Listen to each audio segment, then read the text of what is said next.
y lo vimos no desde el aspecto para que se lo aprendan, ¿no? Cuáles son los niveles de organización de la materia, sino más bien para que ustedes estén conscientes de en qué niveles de organización de la materia es en donde nos vamos a situar para el estudio de la morfología. No vamos a tocar todos los niveles de jerarquía, solamente nos vamos a quedar en la parte intermedia, porque estamos hablando de seres humanos y estamos viendo la constitución de los seres humanos. El individuo está compuesto por aparatos y sistemas que a su vez son formados por órganos. Por ejemplo, si nos ponemos a pensar en el aparato circulatorio cuenta a su vez con diferentes órganos para poder tener funcionalidad. ¿Cuáles son los órganos que componen, por poner ahorita un ejemplo, cuáles son los órganos que componen al aparato circulatorio? Pues esencialmente está el corazón, pero también están participando venas y arterias y todas las redes capilares que están dentro de nuestro cuerpo, pero también participan los pulmones, pero también participa el sistema nervioso central, nuestro cerebro. Entonces, el sistema circulatorio, el aparato circulatorio va a hacer una suma de órganos que participan para el buen funcionamiento. Y así nos podemos ir con cada uno de los sistemas, igual para el sistema urinario. Cuando pensamos en sistema urinario, regularmente pensamos en riñones, pero no solamente participan los riñones. Finalmente, ¿cuál es la función del sistema urinario? Filtrar nuestra sangre.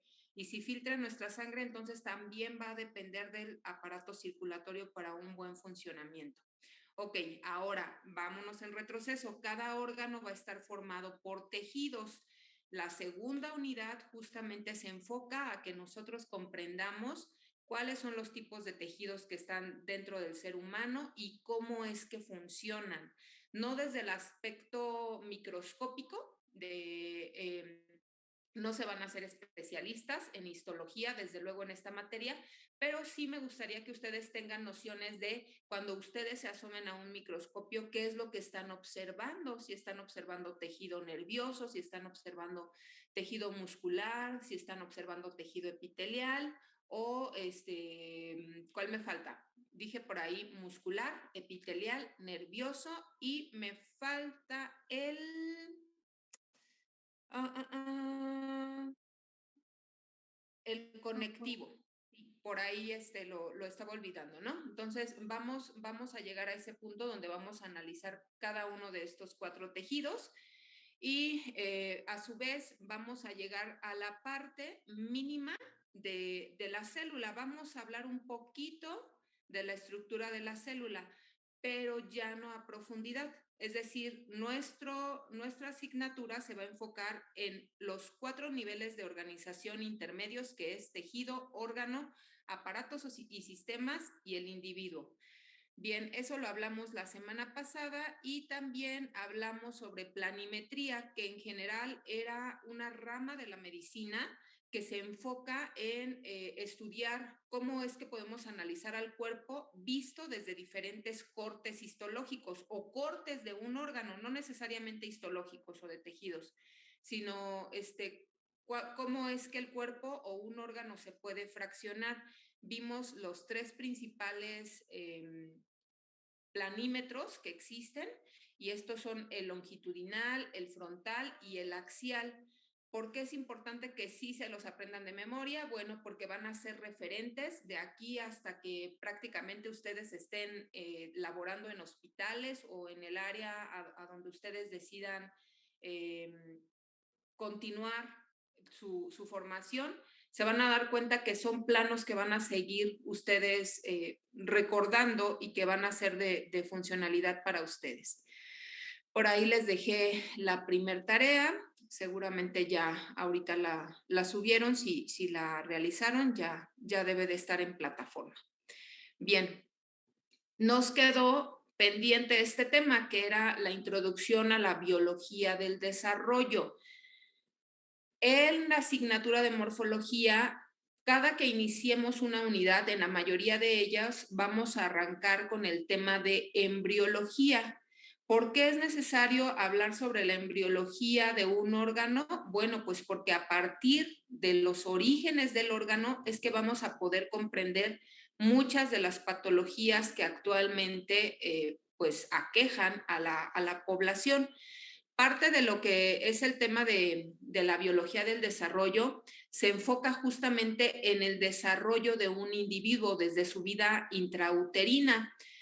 Actualmente se tienen teorías que son pues muy fundamentadas en el método científico, es decir, comprobables, que nos indican cómo es que se desarrolla un ser humano desde el momento exacto de la fecundación, cuando se forma la primer célula que es el cigoto, hasta el momento de su nacimiento. Pero antes de que existiera la microscopía, antes de que existiera el método científico, pues desde luego hubo inicios en esta rama de la medicina que es la embriología o el estudio de gestación. Bien, ¿cuáles eran las teorías que anteriormente se tomaban como aceptadas hace algunos cientos de años? Si nosotros remembramos algunas de estas teorías, tenemos, por ejemplo, la teoría de la preformación. Esta teoría de la preformación que se dio en 1694 por Haller, a grandes rasgos lo que decía o se fundamentaba en un concepto llamado el homúnculo. ¿Qué era el homúnculo? Bueno, pues ellos consideraban que cuando un hombre y una mujer tenían relaciones sexuales, en ese momento pues no tenían este tipo de conceptos, pero cuando había una relación sexual entre un hombre y una mujer, ocurría que el hombre transmitía a la mujer un pequeño hombrecillo, un pequeño homúnculo, y que ese homúnculo se comenzaba a desarrollar en la matriz de la mujer, ¿no? Es casi como pensar en los dinosaurios que salían hace muchos años. A ustedes ya no les tocó en su generación, pero había panes, me parece que traían un juguetito que era un dinosaurio muy pequeñito. Cuando tú lo colocabas en agua comenzaba a inflarse, ¿no? Y comenzaba a crecer. Bueno, pues esta teoría del homúnculo era literalmente eso, pensar que el hombre transmitía a la mujer un hombrecillo o una mujercilla que comenzaba a inflarse en la matriz y una vez que ya estaba totalmente inflado, nacía, ¿no? Esa es la teoría de la preformación. Ya había una previa formación en el tracto reproductor masculino. Vean cómo está de grave la malformación que había de supremacía, ¿no? Del hombre sobre la mujer. No quiero entrar en tema, de hecho no es mi idea hacer aquí una tesis de feminismo o el machismo, no, nada más para que se den cuenta que sí había como esos términos de darle una supremacía al hombre y no considerar a la mujer en el desarrollo del cigoto. Ok, más adelante vino la teoría de la epigénesis. Los autores de la epigénesis son Wolf y Van Baer o Baer. Esta teoría lo que nos dice, así literalmente lo voy a leer: óvulo y esperma tienen un fluido en común y generan un reordenamiento de la materia. Ok, aquí ya fue avanzando un poquito el concepto de lo que era la gestación y de lo que era el proceso de desarrollo embrionario. Aquí concretamente decían que tanto el hombre como la mujer ya participaban y ambos tenían un fluido que se comunicaban, y al comunicarse esos fluidos generaban una materia para que se desarrollara un ser vivo. Ok, ya había una noción, ya no se quedaban en el homúnculo, ya había ahí una relación de que hay fluidos y entonces al entremezclarse generan un ser humano. Bien, de acuerdo.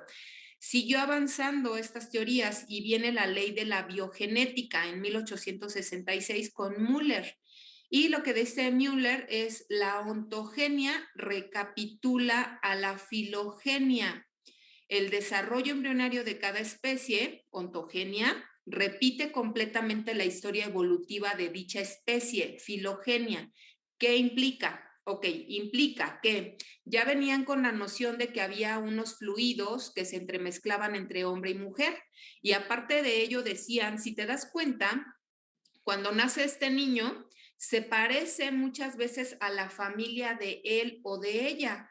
Ah, eso nos habla de que estos fluidos tienen algo en común, tienen material en común que hace que ese nuevo ser humano que se genera trae elementos. Ahorita le voy a llamar genética, pero en ese momento no existía como tal la genética.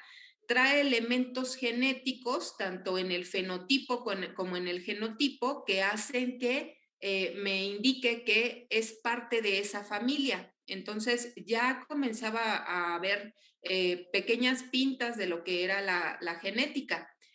Y más adelante vino la teoría de la filoembriogénesis con Seversop, donde dice que los cambios aparecidos en la etapa embrionaria y que se incorporan en el desarrollo adulto pueden incluirse en la filogenia gracias a la herencia. Bien, para estos momentos ya Mendel comenzaba a hacer sus primeros estudios sobre las cruzas, acuérdense de los dichosos guisantes, y observaba que al hacer esas cruzas, la siguiente estirpe germinal permanecía ciertas características de la cruza que hacía en mayor o menor grado. Entonces, lo que comenzaron a analizar los embriólogos de ese momento fue que había genes o había material que era superior al de la otra persona y que se hacían presentes en la siguiente generación. Ocurrió un poquito más adelante la teoría de Darwin y también hubo otros autores que no necesariamente eran partidarios del darwinismo, pero que aportaron justamente para que nosotros en la actualidad supiéramos que ocurre un proceso de selección natural gracias al entrecruzamiento de cromosomas y gracias al entrecruzamiento de genes en los cromosomas. Entonces, fue poco a poco avanzando la teoría del desarrollo. Actualmente, ¿cuál es la teoría que prevalece? Pues el darwinismo. Todavía dentro de la teoría de Darwin sigue habiendo algunos elementos que siguen siendo susceptibles de estudio.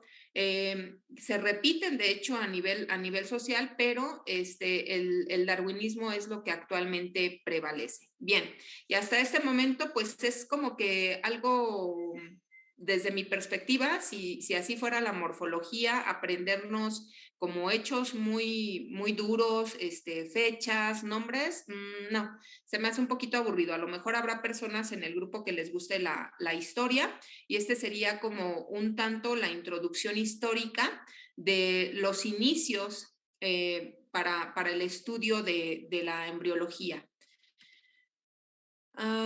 Vamos a continuar, no sé por qué me sacó.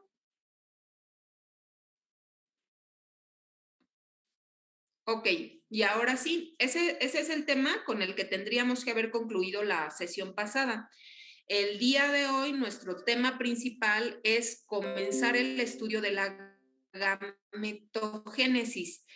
Siempre voy a recapitular la importancia que tiene que tengamos algunas nociones de raíces grecolatinas, y si no las tienen, no se preocupen. Traten de su amplia gama de lectura que han hecho hasta esta edad, o si no lo tienen, créense ustedes el hábito de la lectura, no necesariamente de libros de especialización en medicina, sino todo lo contrario. Búsquense libros que sean del gusto de ustedes, novelas, ciencia ficción, chismes. El caso, bueno, chismes no tanto, pero sí traten de buscarse algunas lecturas que amplíen su vocabulario y que amplíen su noción de conceptos lingüísticos, porque cuando comenzamos a estudiar morfología, frecuentemente vamos a echar mano de a qué me suena la palabra, para que el que a qué me suena la palabra me lleve justamente a explicar el concepto. Por ejemplo, gametogénesis. Génesis es inicio. ¿Inicio de qué? De los gametos. ¿Y qué significa gameto? Gameto significa semilla, u origen, ¿no? Entonces, es el inicio de las semillas que dan origen a un individuo. Eso es la gametogénesis en general, las semillitas que van a producir un nuevo organismo. Y la gametogénesis se va a dividir a su vez en espermatogénesis y ovogénesis. Por un lado, la espermatogénesis es responder a la pregunta cómo se originan los espermatozoides, que son las células masculinas o la semilla masculina, y la ovogénesis es responder a la pregunta cómo se desarrollan los ovocitos, los huevitos, cómo se desarrollan los ovocitos. Entonces, por un lado tengo la semilla femenina, que son los ovocitos. Recurrentemente le siguen llamando óvulos. No lo vamos a tachar como incorrecto, porque todavía no está en desuso el concepto, pero sí preferiría que le llamen ovocitos a la célula germinal femenina y espermatozoides a la célula germinal masculina. Entonces, espermatogénesis y ovogénesis son dos elementos que conforman al tema de la gametogénesis.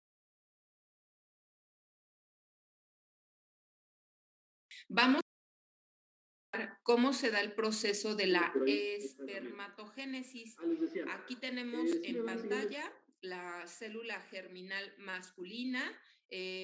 Creo la mayoría de nosotros pues está familiarizado con la estructura. A lo mejor en este momento no sabemos cómo se llama cada una de las estructuras que conforma el espermatozoide, pero pues si lo vemos en un microscopio, fácilmente podríamos decir, ah, pues eso es un espermatozoide, no es una bacteria, es un espermatozoide porque tiene una cabeza y tiene una colita larga, ¿no? Y se mueve muy, muy rápido. O si está en estado patológico, está así estacionado o está muerto, ¿no? Entonces, ahí tenemos a la célula germinal masculina.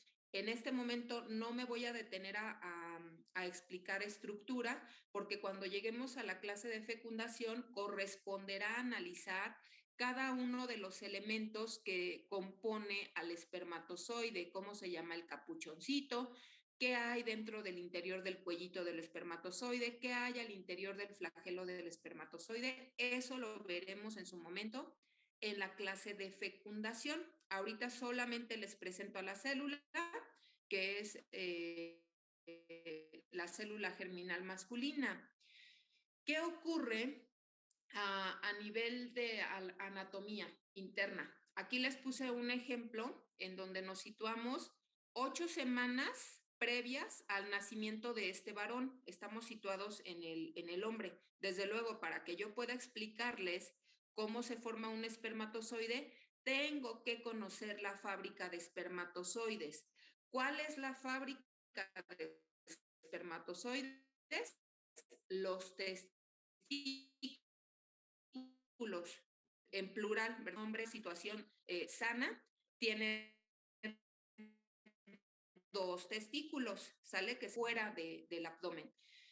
En cuestiones patológicas, que ya me han tocado incluso alumnos en plural, acuérdense, dije en plural, ya me han tocado alumnos que han nacido con 3 testículos.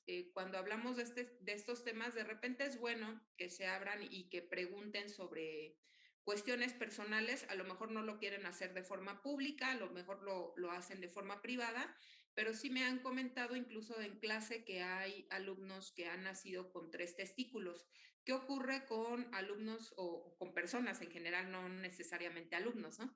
Con hombres que nacen con 3 testículos o un testículo. Bueno, si nacen con 3 testículos, regularmente eso ocurre por un problema genético, por ahí se duplicó algún gen, generó un tercer testículo, pero regularmente ese tercer testículo no es funcional.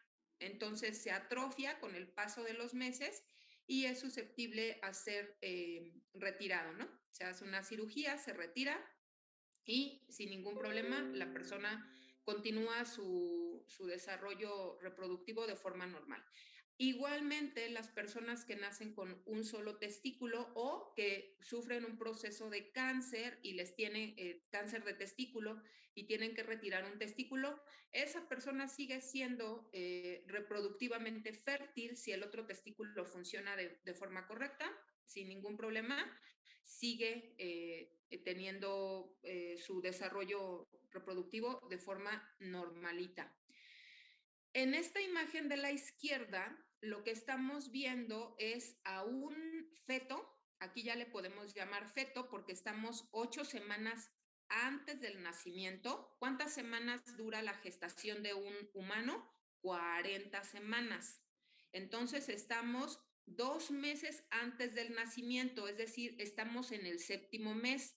Ah, pues sí, me queda clarísimo porque vean, ya está totalmente formado el cuerpo, interiormente ya está formado el tracto digestivo, el aparato urinario, piernas, todos los órganos externos ya está formado. Entonces estamos en el 7º mes del desarrollo gestacional. Vean aquí, los testículos, ¿dónde están? Ay, chihuahuas, están en la pancita, están a nivel abdominal. Pues sí, inicialmente los testículos se desarrollan dentro del cuerpo del varón y permanecen en el abdomen.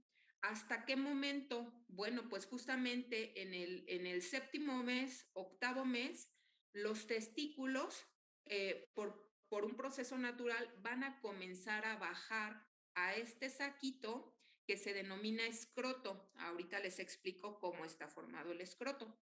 Entonces, por proceso natural, los testículos comenzarán a descender al escroto. Ah, ok, aquí imaginemos que el niño ya nació. ¿Qué pasa si ese varón ya nació y los testículos no han descendido de forma natural? Muy fácil. El pediatra le pedirá a los padres que cuando hagan el baño de su hijo, procuren por forma mecánica, es decir, con la mano, ayuden a su hijo a que desciendan los testículos. Por palpación, tocan los testículos y ligeramente con el baño, desde luego, como aumenta la temperatura, pues hay más posibilidades de no lastimar al niño. Entonces, por palpación comienzan a bajar los testículos hacia el escroto. ¿Por qué? Porque es importante que ayuden al niño a que baje los testículos al escroto. Por la siguiente razón. Existe una patología que se denomina criptoquidia. Criptoquidia. ¿Qué es la criptoquidia? Significa testículos no descendidos. Es decir, fue un niño al cual cuando nació no le ayudaron a que descendieran sus testículos y permanecieron intraabdominal, dentro del abdomen. ¿Cuál es el problema? O sea, ¿está ahí algún problema en que un hombre no tenga los testículos en el escroto, que los tenga dentro del abdomen? Totalmente. Hay un grave problema. ¿Cuál es el problema? Que al interior del cuerpo humano, si a nosotros nos meten ahorita, ustedes con esto de la pandemia ya lo saben, cuál es la temperatura fisiológica, es decir, de funcionamiento normal de un humano. Si nos meten un termómetro por la boca o a la pancita, bueno, pues nos vamos a dar cuenta de que si estamos saludables va a marcar una temperatura de 37 grados centígrados. Temperatura fisiológica de un humano, 37 grados centígrados. No es la misma temperatura fisiológica de una gallina, de un perro, de un gato, no, o de un ratón. La temperatura de un humano, temperatura fisiológica saludable, funcionamiento, 37 grados centígrados. Ok, significa que los órganos internos de tu cuerpo están a 37 grados centígrados, a esa temperatura funcionan. ¿El testículo funciona correctamente a 37 grados centígrados? No. El testículo debe de tener un microhábitat para poder desarrollar espermatozoides de 34 grados centígrados, cuando mucho 35 grados centígrados. Es decir, que el escroto genera un microhábitat para el desarrollo de los espermatozoides entre los 34 y 35 grados centígrados. Si tú tienes los testículos, a los hombres les hablo desde luego, si los hombres tienen los testículos intraabdominales, prácticamente las fábricas están como un infierno. Ustedes lo saben, cuando nos da fiebre, no nos necesita subir la temperatura a 80 grados, ¿verdad? Con que nos suban 2 grados o 3 grados la temperatura fisiológica, cuando ya estamos a 38, 39 grados, sentimos que nos morimos. Imagínense para los espermatozoides, estar 2 grados por arriba de lo que normalmente deben de estar, implica para ellos la muerte, ¿no? Literalmente, un testículo no descendido llamado criptoquídea genera un varón infértil. Hay infertilidad, no hay proceso de producción de espermatozoides. Ok, en este momento puede que se estén tocando el escroto los hombres y decir, ¿sí me descendieron? Ok, si sí les descendieron, no se preocupen, pero si no les descendieron a estas alturas de su vida, ya no se puede hacer nada, porque prácticamente el primer tercio de tu vida permanecieron las fábricas de espermatozoides en un literal infierno y eso atrofia de forma permanente a los testículos. Ya por muchas cirugías que se hagan e intenten descender a los testículos, ya no son funcionales. ¿Cuál es un proceso infantil que puede generar infertilidad? Las paperas. Fíjense que las paperas, que hace algunos años era una enfermedad pues muy común entre los niños. En mi generación, cuando yo estaba en la primaria, me acuerdo que muchos niños padecíamos de paperas. A mí me llegaron a dar. ¿Qué genera las paperas? Entre otros procesos bacterianos y virales, pónganse a pensar en sarampión, en fin, varicela,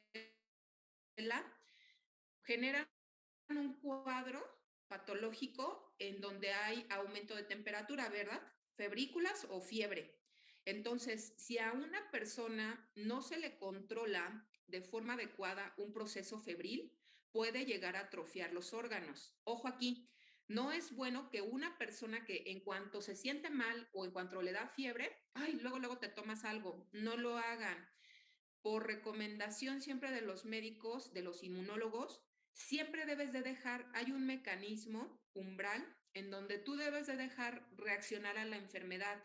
¿Para qué?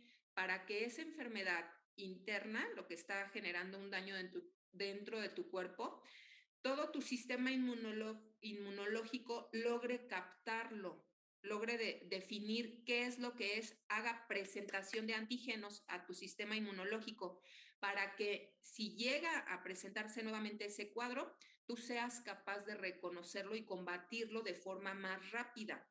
Es malísimo que a un niño, y lo hacen las mamás primerizas, es malísimo que a un niño en cuanto lo ven mal, pues con tal de que ya no llore, con tal de que ya no se esté ahí revolcando, pues luego le metes medicamento, incluso sin prescripción médica, todavía peor. Entonces, bueno, le quieres meter luego medicamento. Momento, no lo hagas, porque si no, entonces debilita su sistema inmunológico. Por mucho dolor que te pueda causar como papá o como mamá, dale oportunidad, dale 1, 2 horas para que haga reconocimiento del cuerpo y ya, ahora sí ve al médico y que te den el medicamento, ¿vale? Entonces, ahí ya hablé mucho en esta diapositiva y casi no hemos avanzado. Ya me voy a apurar. Ok, entonces, esa es la razón de por qué los testículos deben de descender, porque si no se encuentran a 34 grados centígrados, las fábricas de tus espermatozoides no van a producir células, así de fácil, ¿sale? Entonces, ¿cómo logró esa temperatura? Pues descendiendo a escroto. Y ahora sí, vamos a comenzar a platicar paulatinamente sobre la estructura que compone al sistema reproductor masculino. Desde luego, las fábricas, aquí están, los testículos, pero los testículos no trabajan solos, van a trabajar en conjunto con otros elementos que van a coadyuvar a la producción de espermatozoides. Vamos a iniciar el estudio desde afuera hacia adentro. ¿Cuál es el primer elemento de acompañamiento a la fábrica de los testículos? El saco escrotal, esto que estoy señalando aquí. Ok, el escroto, ¿por qué se compone? Es un saco que está compuesto por piel, tejido epitelial, más aparte tejido conectivo y tejido muscular. Ahorita no me van a entender cuando les diga que siempre que haya tejido epitelial debe de haber tejido conectivo, no, y no me detengo a explicarles, pero bueno, se los voy señalando. Entonces, aquí está el escroto, y el escroto no es otra cosa más que piel, más tejido conectivo, más tejido muscular. Ojo, tejido muscular. ¿Qué significa que haya músculo en el escroto?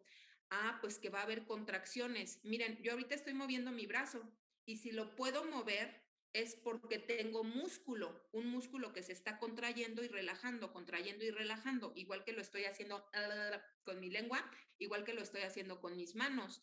Ah, pues el escroto también tiene esa capacidad de contraerse. ¿Y para qué se contrae?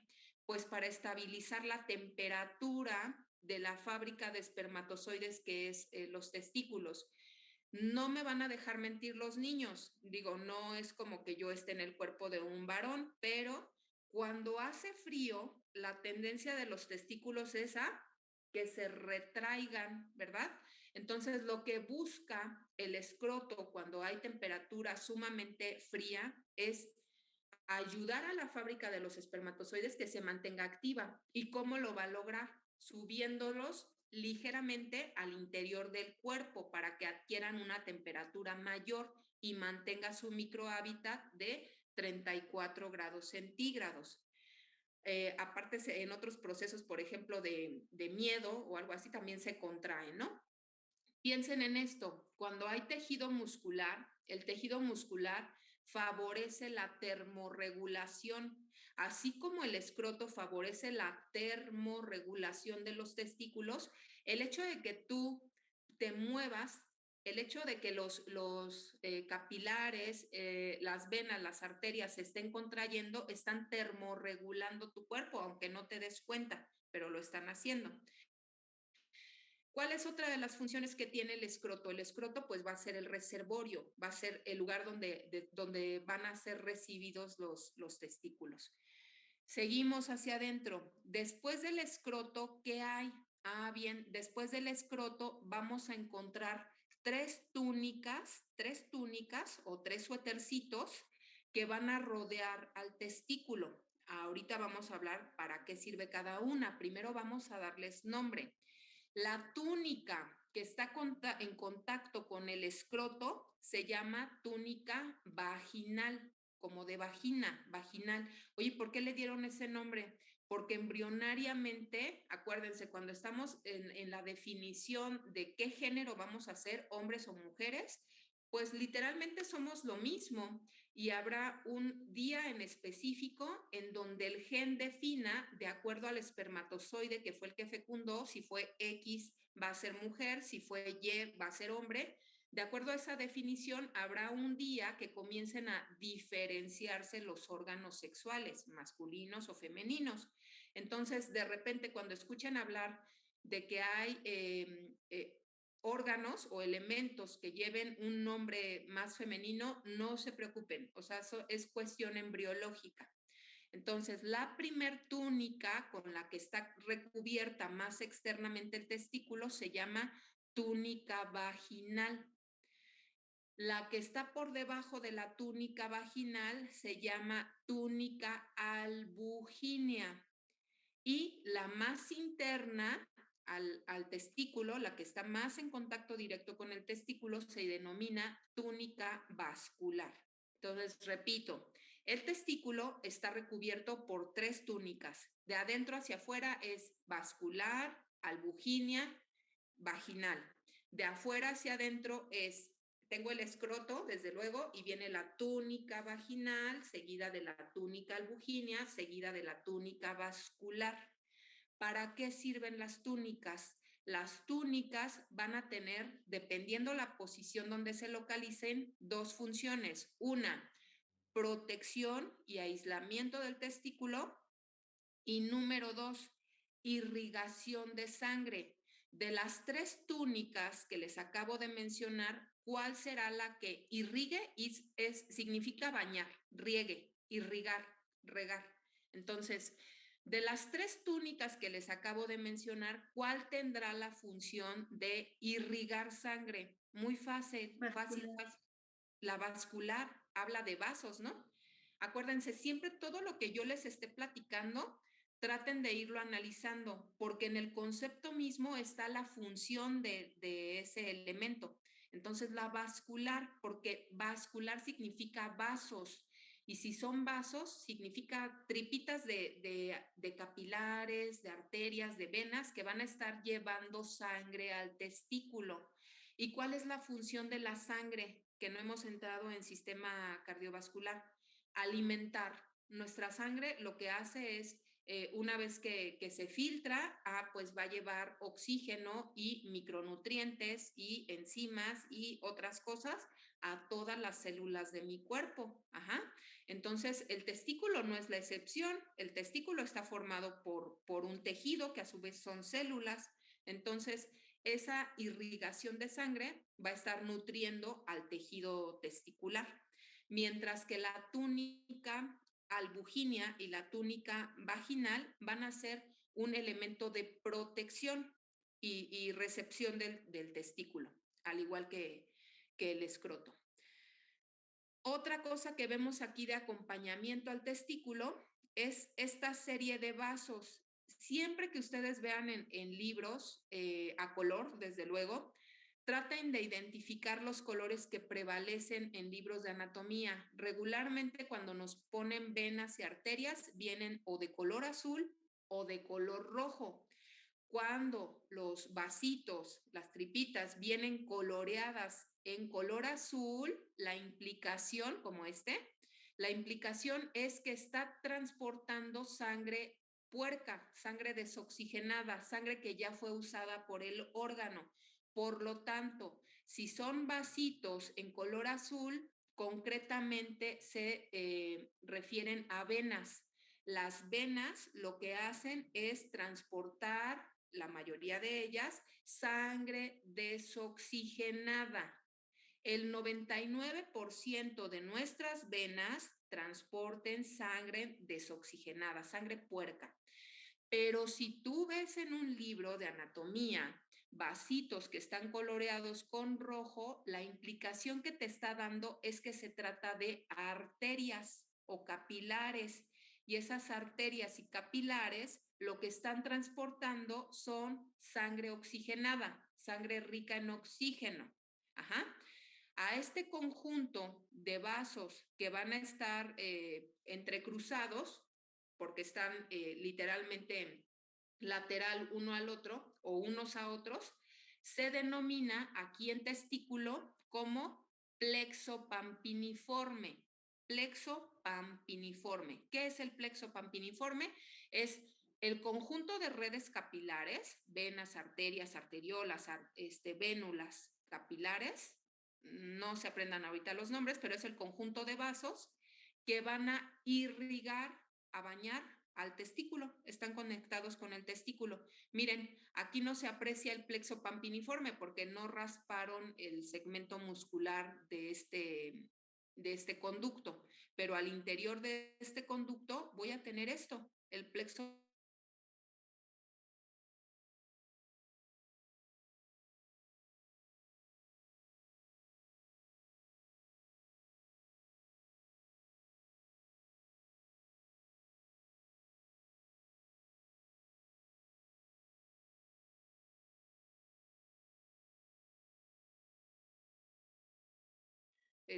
O van teniendo duda de algo de lo que voy explicando, ustedes deténganme. No importa que nos retrasemos un poquito con tal de que vayan quedando claras las cosas, ¿vale?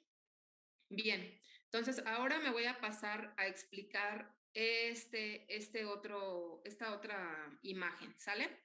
De lo mucho que ustedes ya saben ahorita, si yo les pusiera esta imagen en el cuestionario y que les digo, oye, indícame 5 estructuras presentes aquí en esta imagen y defíneme qué es lo que estamos observando. Bueno, pues aquí estamos observando al testículo y está acompañado por un escroto, que no les he platicado algo muy importante, ahorita se los platico. Está acompañado por el escroto, está acompañado por 3 túnicas. La túnica más externa se llama túnica vaginal, seguida de la túnica albuginea, y aunque aquí, maestra, no se aprecia, pero por debajo de la túnica albuginea está otra túnica que se llama la túnica vascular.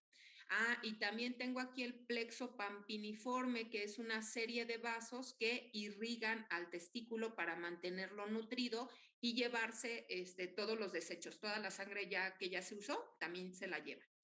Algo que no les he platicado es la constitución de los dos músculos que forman al escroto. El escroto les dije que era piel, que es tejido epitelial, tejido conectivo y tejido muscular. Dentro del tejido muscular vamos a encontrar dos grandes testículos que se llaman dartos con D, dartos y cremaster. Dartos y cremaster son los músculos de acompañamiento al escroto y son los que van a hacer la función, tienen diferente nombre porque tienen diferente función. Dartos implica contracción, va a favorecer que el testículo pueda contraerse. ¿Para qué? Para que si hace frío pueda llevarse un poquito a la zona abdominal del cuerpo del varón. Y cremaster es el contrario, el de relajación, va a favorecer que el testículo caiga. Hace un buen de calor. ¿Qué va a pasar con los testículos? Cuando hace mucho, mucho, mucho calor, pues se tiene que distender el cremaster. ¿Para qué? Para hacer que el testículo esté lo más lejos posible del cuerpo y que tenga una temperatura adecuada. Entonces va a tratar que el ambiente refrigere los testículos, de alguna manera así simplona de decirlo, ¿no? Esos son los elementos más externos de la fábrica de espermatozoides. Podría sonar a que el hecho de que los testículos se encuentren extraabdominales, fuera del cuerpo, para los hombres represente algunas veces un problema, ¿verdad? No en todas las especies los testículos, es más, en prácticamente el hombre es el único que tiene, bueno, perritos, algunos mamíferos pues tienen los testículos externos, ¿no? Pero concretamente, ¿cuál es el beneficio de que los testículos se encuentren fuera del cuerpo? Autorregulación de la temperatura. Tendrá sus desventajas cuando se da sus deschongues y que pues es una zona que se estimula al dolor de forma pues muy severa. Sí tiene sus implicaciones, pero la razón reproductiva ya la tienen ustedes. Ya ahora saben por qué los testículos están fuera. Si nos ponemos a pensar, por ejemplo, en algunas aves, las aves, ustedes no las ven que les cuelguen los testículos, ¿verdad? Cuando vuelan no vemos como que les bote el escroto y ahí van volando, no. Las aves los tienen internos al cuerpo, hay una termorregulación totalmente diferente a la de los humanos y muchas veces incluso los tienen en el lomito, los testículos los tienen así como en la espalda, ¿no? Y así, cada una de las especies tiene como su propia caracterización de la fábrica. Estas son las razones entonces por las que deben de estar fuera del cuerpo. Y ahora vamos poco a poquito, una vez que ya comprendimos la estructura más externa, voy a comenzar a platicarles las condiciones más internas de la fábrica de espermatozoides. Esta estructura no se las platiqué, pero sí estaba presente en el otro esquema. Se llama epidídimo, no epididimo ni epirídimo, epidídimo. Sí se encontraba en estas estructuras de acá y se los voy a mostrar aquí. Miren, este es el testículo y esto que aquí aparenta ser una forma como de un pececito o una coma, es el epidídimo. Ahorita ya vamos a comenzar a hablar sobre qué hace esa estructura, pero me voy a regresar un poquito a lo que ya sabemos. ¿Qué es lo que ya sabemos? Bueno, que más externamente lo que voy a encontrar es el escroto. Aquí no lo veo, pero yo sé que está por acá. Y que por debajo del escroto voy a encontrar la túnica vaginal, que aunque no está aquí, sí está presente, ¿vale? Entonces, esquemáticamente aquí estaría seguida de la túnica albuginea. Esta sí ya me la señala en el esquema, túnica albuginea. Y vean cómo la túnica albuginea invagina al testículo. ¿Qué significa invaginar? Entrar. Hace dobleces y entra al testículo. Voy a hacer un seguimiento para que ustedes vean que no estoy de chismosa. Esta es la túnica albuginia, esta blanca. ¿Por qué recibe el nombre de albuginia? Por su color. De albúmina es huevo y entonces tiene un característico color blanco nacarado. Ajá.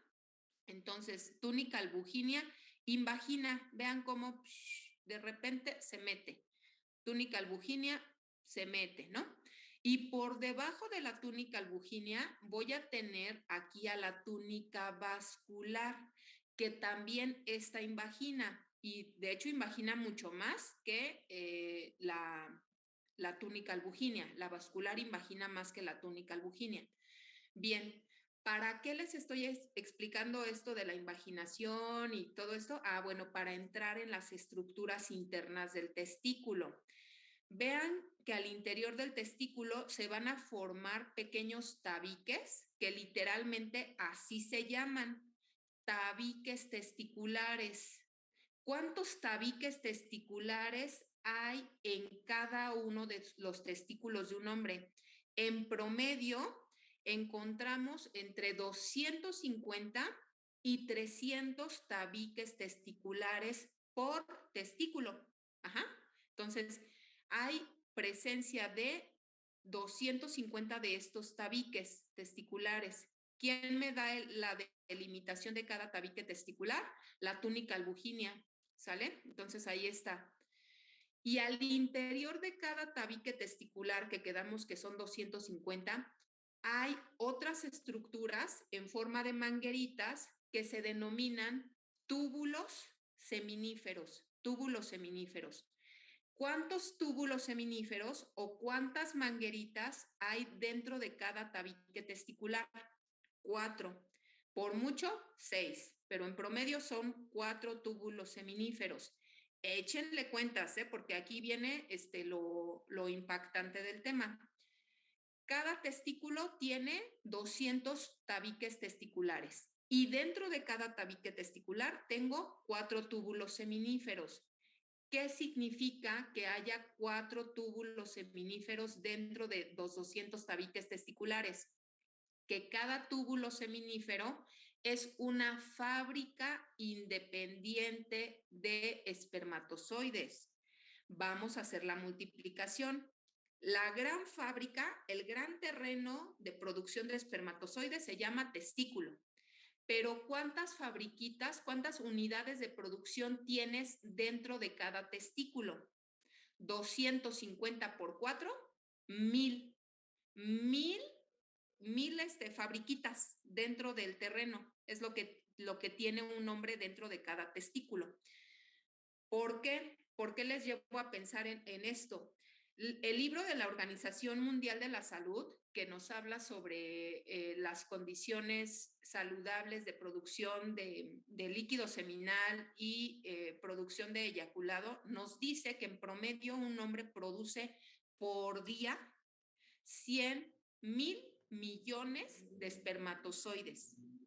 Hasta como que me quedé trabada, pero fíjense, por día un hombre en promedio, un hombre saludable, no un playboy, los playboy no existen, pero un hombre en promedio produce 100,000 millones de espermatozoides.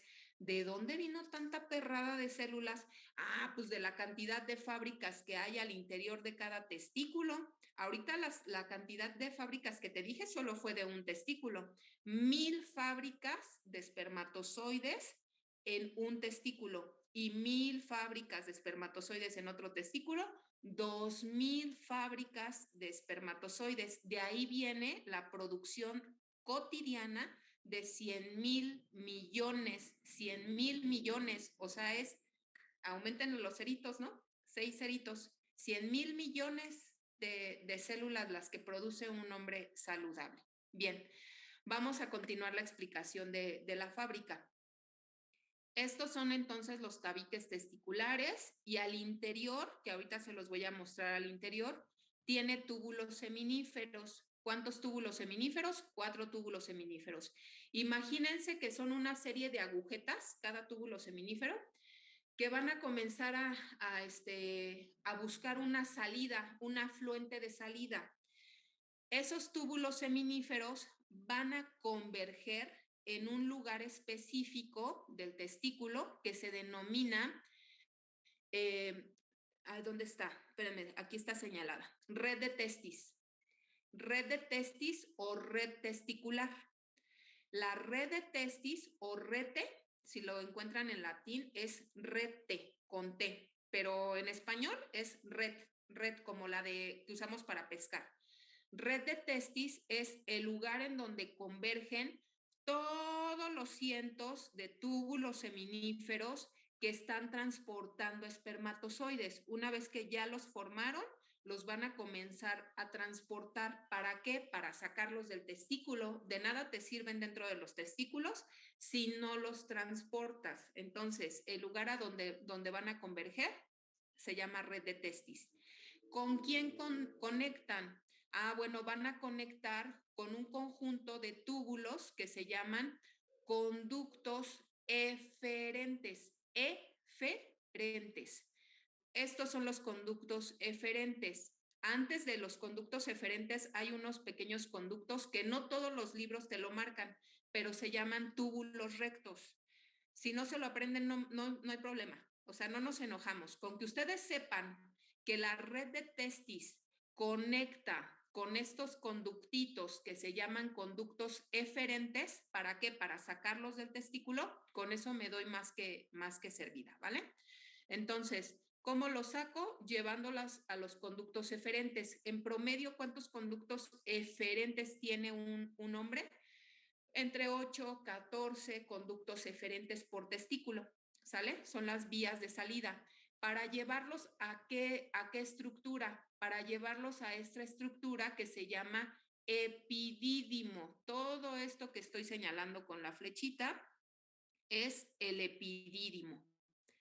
¿Cuál es la función del epidídimo? La función del epidídimo, que tiene 3 estructuras: cabeza, cuerpo y cola. El segmento más alejado es la cola, desde luego.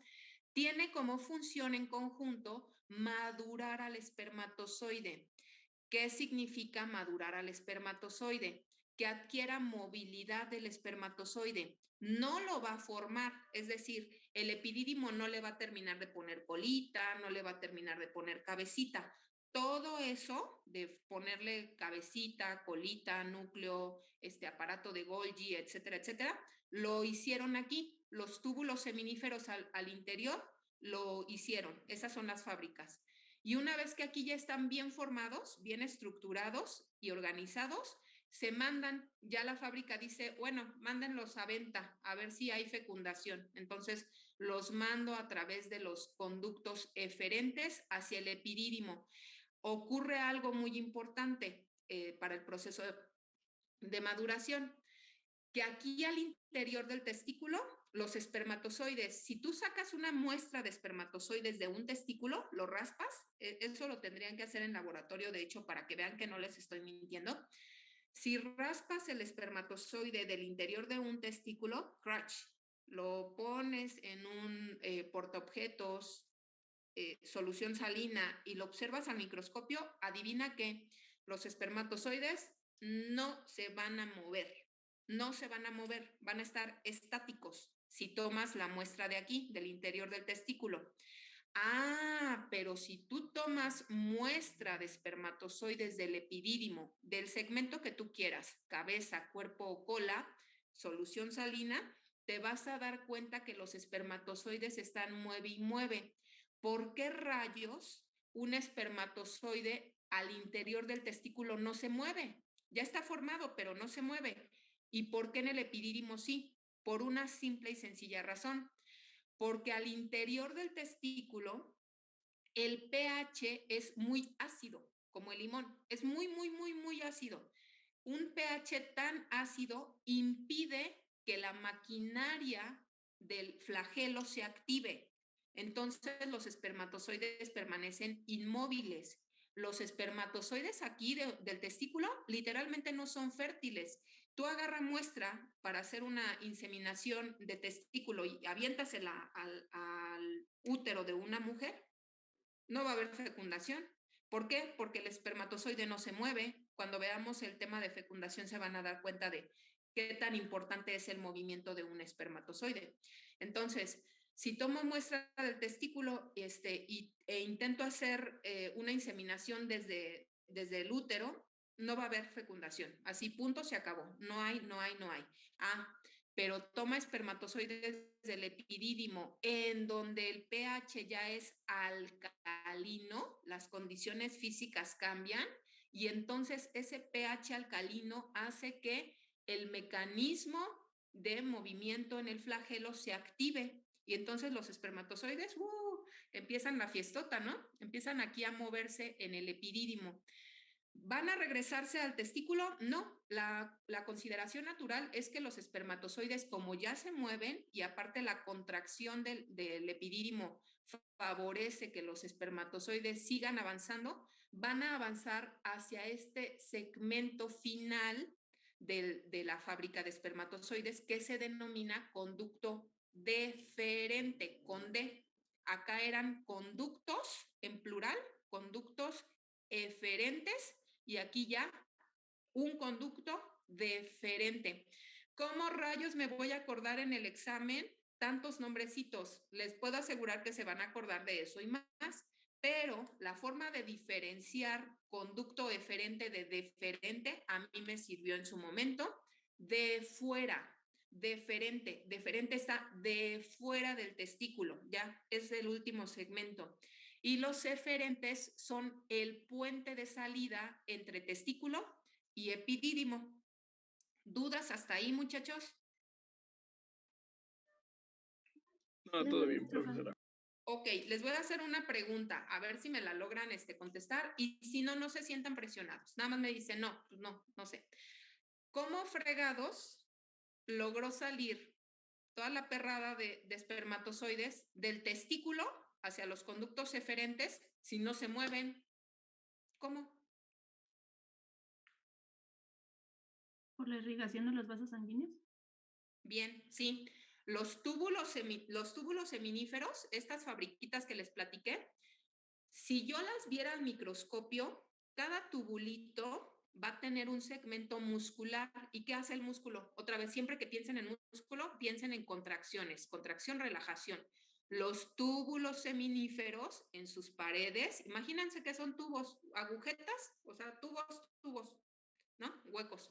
Entonces, en sus paredes tienen músculo y esas contracciones que tienen los túbulos seminíferos, como lo dice por la compañera hay una irrigación y entonces la contracción que está haciendo el túbulo es ir expulsando a los espermatozoides, pero ahí van así como que, los van empujando de la espalda, ¿no? No quieren salir. Entonces, aquí es por contracción de los túbulos seminíferos que llegan al conducto eferente o los conductos eferentes.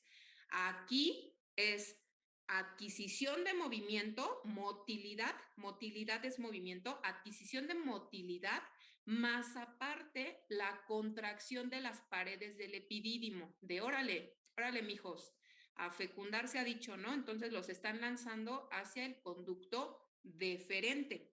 Ahí está entonces la razón. Para los que nos cuesta mucho trabajo. Sí, Emanuel, adelante.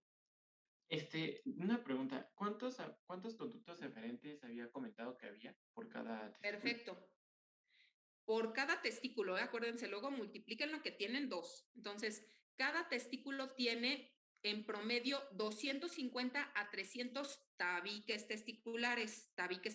Imagínense una pared hecha con tabiques. Y dentro de cada tabique hay 4, máximo 6 túbulos seminíferos. Por eso les dije, hagan cuentas, porque el testículo no es una única fábrica, sino que dentro del testículo, el terreno, hay muchas fabriquitas. En promedio hay 1000 fábricas de espermatozoides al interior de cada testículo. ¿Por qué? Porque cada subfábrica, que se llama tabique testicular, tiene 4 fabriquitas a su interior. Y si yo multiplico eso por los 250 o 300 tabiques testiculares que hay en promedio, pues ya me da un chorrosísimo de fábricas, ¿no? Para los que nos cuesta trabajo imaginar lo de los túbulos seminíferos, pues me encanta este esquema, porque nos quitamos de la cabeza ahorita toda la serie de tejidos que están alrededor del testículo y veo únicamente cómo está todo el sistema de cables o el sistema de tubos al interior del testículo. Aquí se ejemplifican a los túbulos seminíferos. Acuérdense que hay 4 túbulos seminíferos por cada tabique. Van a desembocar en esta región de aquí que se llama red de testis o red testicular para poder ser enviados a los conductos eferentes y luego a la cabeza del epidídimo, cuerpo del epidídimo y cola del epidídimo con el objetivo de que adquieran movilidad. Finalmente, ya que adquieren movilidad, pasan al conducto deferente, de fuera, deferente, y son enviados hacia la uretra. Acuérdense ustedes que el hombre, a diferencia de la mujer, comparten la vía de salida de la orina, es la misma vía de salida del eyaculado, ¿sale? Entonces, ahí está como esquematizado cómo está este asunto. Cuando ustedes les pidan que compren el testículo y que hagan los cortes y esto, no van a ser evidentes ni los tabiques testiculares, muchas veces, ni mucho menos los túbulos seminíferos. Pero ¿qué sí va a ser evidente para su ojo? La red testicular. Va a ser como una línea blanca muy marcada, ¿sí? Una región blanca muy, muy marcada. Esa es la red de testis. Eso es lo que van a poder percibir. Bien. Entonces, entramos ahora sí. Déjenme ver la hora. Nos quedan 20 minutos. Bien. Entramos ahora sí con el proceso de la espermatogénesis. Si ustedes lograron cachar todas las estructuras de las que está compuesto el testículo y las fábricas y todo esto, el proceso ya es casi que lo de menos. El proceso de la espermatogénesis comienza con una célula muy simple, así esférica, que se llama espermatogonia. La idea de la espermatogénesis es llevar la forma de la espermatogonia a su forma más desarrollada, que es el espermatozoide. Casi nada, ¿no? O sea, la verdad es que si tú los comparas, pues nada que ver, ni en estructura, o sea, no, en forma, no se parecen. Bien, ¿cómo ocurre esto? La espermatogénesis, y voy a mover esto para acá arriba porque ahora me estorba aquí, va a comenzar con esta célula que se llama espermatogonia. ¿Cuáles son las características de la espermatogonia? Número 1, es una célula con carga diploide, es decir, tiene su carga completita, 46XY. ¿Y por qué es XY? Porque acuérdense que es el hombre quien define el género del producto. Entonces, si al final, ahorita van a entender esta parte, si al final el espermatozoide que fecunda a la mujer es 1X, va a ser mujer, y si es quien fecunda 1Y, va a ser un hombre, ¿vale? Entonces, el hombre es quien define el género en un producto o en un individuo. Bien, esta célula, espermatogonia, es la única célula de toda la espermatogénesis capaz de sufrir mitosis en procesos consecutivos. ¿Para qué? Pues para generar mucho más células, ¿no? Y tener un banco espermático mucho más grande. Entonces, esta es posible que su función genética sea todo el tiempo de una célula estar produciendo espermatogonia, espermatogonia, espermatogonia, espermatogonia, y así se va toda la vida. Otras células espermatogonias tendrán la capacidad de brincar hacia el siguiente nivel de desarrollo, que es el espermatocito primario. Siguiente característica de la espermatogonia: se genera durante toda la vida de un hombre. Y cuando digo durante toda la vida, es durante toda la vida. Pero ¿por qué un hombre solamente tiene capacidad de ser fecundo o fértil a partir de los 15 años? Pues porque sus picos hormonales, aquí ya tiene que ver otras hormonas como la hormona GnRH, que es una hormona de crecimiento, ya le da la capacidad de que sus espermatozoides sean susceptibles de fecundación, ¿no? Aquí juega un papel más importante la cuestión hormonal en el aspecto de la edad, la pubertad. Antes no hay como las consideraciones hormonales para que se lleve a cabo un proceso significativo, ¿no? Bien, supongamos que esta célula, espermatogonia, es de las que tiene esa capacidad genéticamente de brincar hacia el siguiente estadio de maduración. Brinca hacia espermatocito primario. ¿Cuánto tardó, en términos de días, cuánto tardó en pasar de espermatogonia a espermatocito primario? 16 días. Quiero que vayan llevando la cuenta. Entonces, 16 días le lleva a una espermatogonia a hacer proceso mitótico, mitosis, para generar un espermatocito primario. Características del espermatocito primario.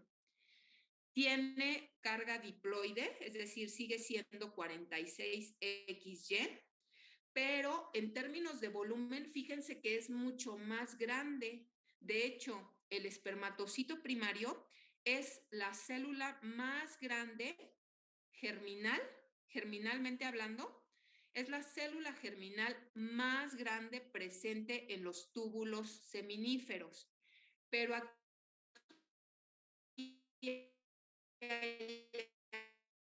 algo triste. El espermatocito, otro proceso mitótico, como lo era la espermatogonia. De hecho, la espermatogonia es la única que tiene la capacidad de sufrir mitosis toda su vida. El espermatocito primario no. Una vez que ya es espermatocito primario, ya solamente puede hacer procesos meióticos, meiosis. Bien, ¿qué ocurre de importante a nivel del espermatocito primario? Algo muy, muy importante. Proceso de sinapsis. Sinapsis, para quienes ya están involucrados en esta cuestión de la medicina o que vienen con nociones de medicina, van a decir, sinapsis, me suena a conexión de neuronas o algo del sistema nervioso. No, hay conceptos que se van a usar en diferentes temas, pero que tienen diferente significado. Aquí el concepto de sinapsis hace referencia a el entrecruzamiento del material genético, es decir, que es en el espermatocito primario donde va a adquirir el hombre la capacidad de que su hijo tenga características parecidas a él, pero que no sea un clon de él por el proceso de sinapsis, porque entre los cromosomas, acuérdense, los cromosomas son los tachecitos, están constituidos por genes, ¿verdad? Bueno, pues aquí los cromosomas van a comenzar de promiscuos y van a decir, te doy este cachito de gen, pero tú dame este. Bueno, perfecto. Ahora tú dame la puntita de este y yo te doy este. Y entonces los genes comienzan a intercambiar, los cromosomas comienzan a intercambiar información genética y entonces tiene esa capacidad de que el producto sea diferente. Si no ocurriere proceso de sinapsis, que eso no ocurre pues en cuestiones naturales, si no ocurriese proceso de sinapsis en el espermatocito primario, tú serías tu mamá o tú serías tu papá o la mitad y la mitad, ¿no? Porque no hubo proceso de sinapsis. Ojo aquí, somos información de nuestros padres, pero no somos nuestros padres, ¿sale? Entonces, gracias a que el espermatocito primario lleva a cabo ese proceso de sinapsis. Bien, quedamos que el espermatocito primario ya no es capaz de llevar a cabo mitosis, pero va a continuar madurando. ¿Cómo lo va a hacer? A través de proceso meiótico. La meiosis, para los que ya no se acuerdan, la meiosis se divide en dos fases, meiosis 1 y meiosis 2. Entonces, el espermatocito primario va a entrar en la fase de meiosis 1 y el resultado de esta meiosis 1 me va a dar dos espermatocitos secundarios. ¿Se acuerdan que en mitosis da por resultado una célula idéntica, verdad? Aquí no, aquí el material ya va a comenzar a dividirse. En meiosis el material comienza a dividirse. Por eso me genera 2 espermatocitos secundarios. Ya no se llaman primarios, ya se llaman secundarios. ¿Cuántos días tardó hacer este proceso meiótico 1? 24 días. 24 días le tarda hacer esto desde que era espermatogonia, luego espermatocito primario y luego espermatocito secundario. 24 días, súmenle. Características de los 2 espermatocitos secundarios que se formaron. Ya no son diploides, ya son haploides. Mira, uno va a tener carga cromosómica 23X y el otro va a tener carga cromosómica 23Y, con la característica de que todavía tienen doble cromátida. Y al tener doble cromátida va a poder entrar estas 2 células en meiosis 2. Meiosis 2 para ahora sí terminar de dividir por completo el material genético. El resultado de la meiosis 2, para cerrar el ciclo meiótico, me produce 4 células, 2 que vienen de esta célula, 23X, y 2 que vienen de esta célula, 23Y. ¿Cuáles son las características de cada célula? 23X, 23X, 23Y, 23Y, haploides. Pero ¿por qué sigue manteniendo 23? ¿Por qué no me da 11.5? Porque es la mitad de 23. No, porque acuérdate que esta tiene doble cromátida. Al tener doble cromátida, ahora sí la voy a dividir para quedarme con cromátida sencilla. Por eso me genera todavía células con carga cromosómica 23, ¿sale? 23 haploides. Entonces ya tengo 2 23X y 2 de tipo 23Y. ¿Cómo se llaman estas células resultantes de la meiosis 2? Espermátides. ¿Ya les viste a estas espermátides cómo tienen su forma? Pues siguen siendo huevitos, ¿no? Yo no le veo forma de espermatozoide. Sí, yo tampoco les veo forma de espermatozoide. También, ¿cuánto tardó en hacer este proceso de meiosis 2? Horas, ya ni siquiera un día, horas, 8 horas, 10 horas, 12 horas. Entonces, tenemos 4 espermátides, haploides. Todas tienen un código genético distinto. ¿Gracias a quién? Gracias al espermatocito primario, porque hizo el proceso de sinapsis. Aquí las espermátides ya llegan con información genética codificada de forma distinta. Y finalmente, aunque aquí ya tiene la información para hacer una célula germinal, no podría moverse esa célula.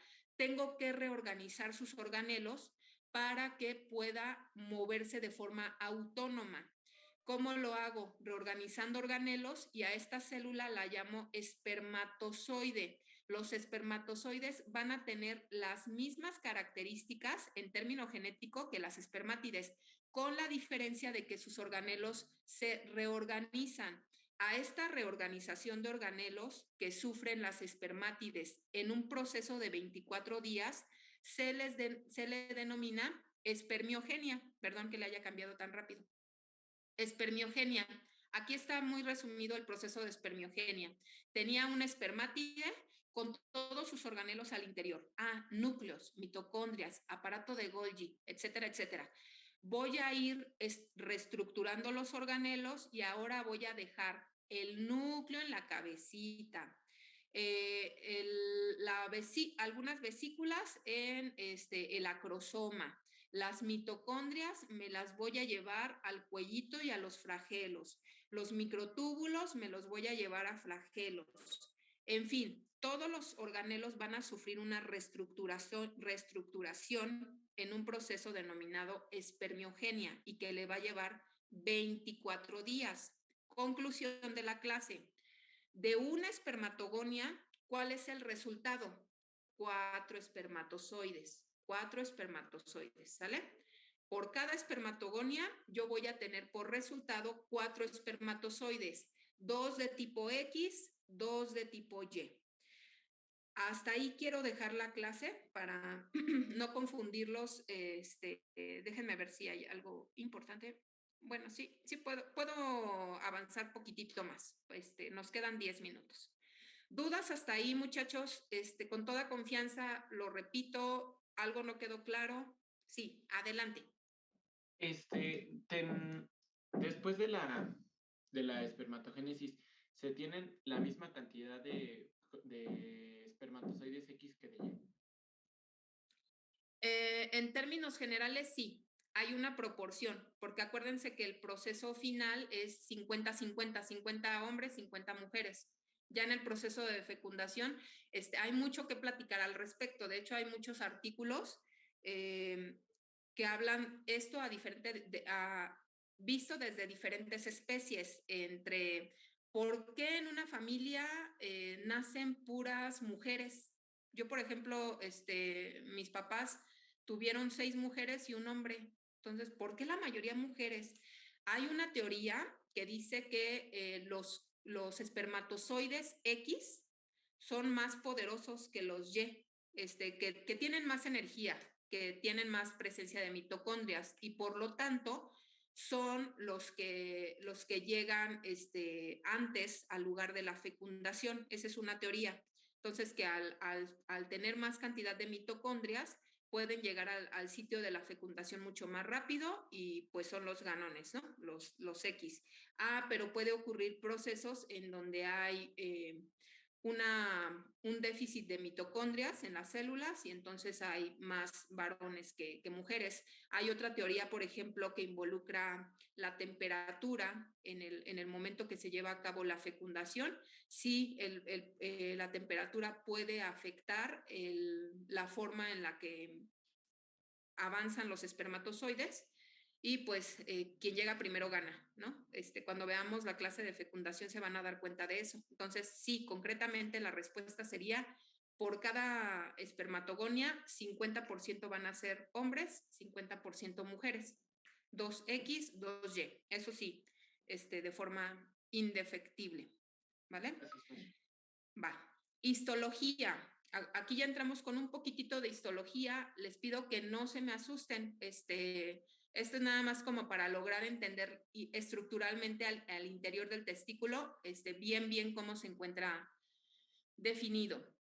Fíjense, ustedes ya saben mucho de esto, aunque puedan pensar que no. Este pequeño tubo lo que está ejemplificando es un testículo. Entonces, siempre que nosotros vayamos a analizar histología, tenemos que imaginarnos cómo realizaron el corte histológico, cómo lo metieron a la rebanadora de jamón, ¿no? Entonces, imagínense que este es el testículo paradito e hicieron un corte de tipo horizontal, muchas rebanaditas. Por lo tanto, lo que yo estoy observando aquí en la pantalla es desde arriba, hacia el tubito, lo estoy viendo desde arriba. ¿Qué estoy viendo? De lo que ahorita yo les acabo de explicar, estas reminiscencias, lineecitas rojas, es la túnica albugínea seguida de la túnica vascular. La túnica vascular no se aprecia tanto, pero aquí está la túnica albugínea. ¿Por qué sé que es la túnica albugínea? Porque la túnica albugínea me va a ayudar a diferenciar a los tabiques testiculares. Ay, ¿dónde están los tabiques testiculares? No se asusten. Fíjense, este triangulote está delimitado, ¿verdad? Entonces, si está delimitado, implica que hay un tabique testicular. Todo esto es un tabique testicular. Esto que está aquí delimitado por otra barda es otro tabique testicular. Este que está aquí es otro tabique testicular. Y si cada una de estas delimitaciones es un tabique testicular,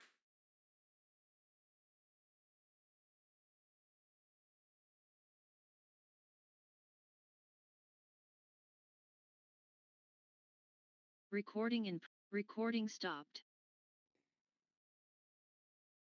ya nada más para terminar de explicar eso, me voy a regresar desde luego en la siguiente clase a esto, pero ya, con esto nos vamos. Entonces, cada uno de estos es un tabique testicular y si cada uno de estos es un tabique testicular, al interior, estos circulitos que veo al interior, otros más largos que otros, es un túbulo seminífero.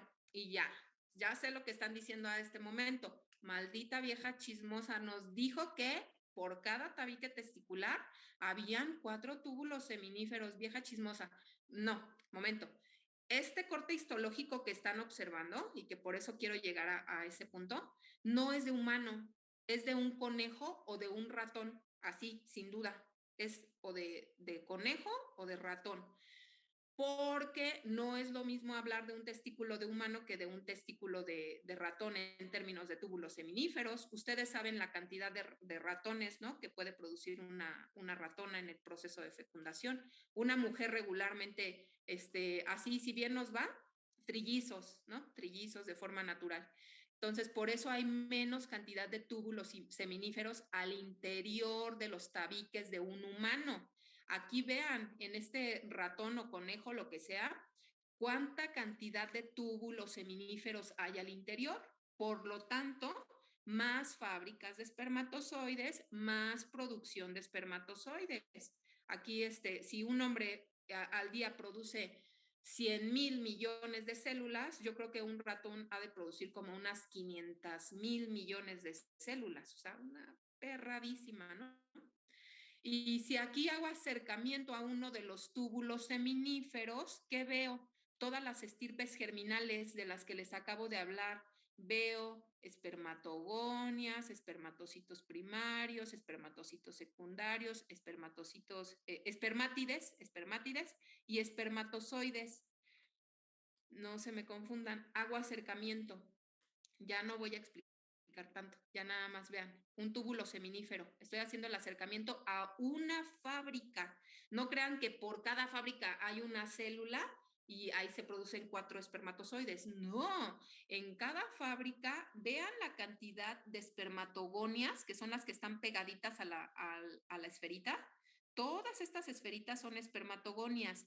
Estas de aquí son espermatocitos primarios, espermatocitos secundarios, espermátides, espermatozoides. ¿Cómo sé que son espermatozoides? Veles los flagelos, las colitas que se van hacia el centro. Todas estas son colitas de espermatozoides. Eso significa que sí producen un buen de células y entonces luego nos preguntamos, ¿por qué quedé embarazada si nada más fue la puntita? Mi reina, porque ese cuate produce al día 100,000 millones de células, tenía 100,000 millones de posibilidades de quedar embarazada. O luego dicen, ya me estoy pasando de tiempo. Bueno, luego dicen, oye, pero fue como que nada más así, por fuera, no pudo haber entrado. Cuando les explique lo que pasa en el tracto reproductor femenino, una de las ideas con esta clase, les digo, no es tanto que se aprendan estructuras y eso, sino que lo lleven a la práctica en su vida. Usar condón, usar métodos anticonceptivos, porque de verdad eso de abortar, aparte de que es un proceso psicológicamente muy duro, físicamente también lo es. Te dan en la torre por un rato, ¿no? O sea, porque tienen que hacer raspado, porque tienen que usar un chorro de hormonas, en fin, ya lo iremos viendo poco a poquito. Entonces, con esto último me voy a regresar la próxima clase para que si tienen dudas, pregunten. Y pues nada, nos vemos el próximo jueves, ¿vale? Cuídense mucho. Gracias, Hasta maestra. maestra. Gracias. Profesora. Hasta luego. Bonito día. Hasta luego, gracias. Igualmente, bye.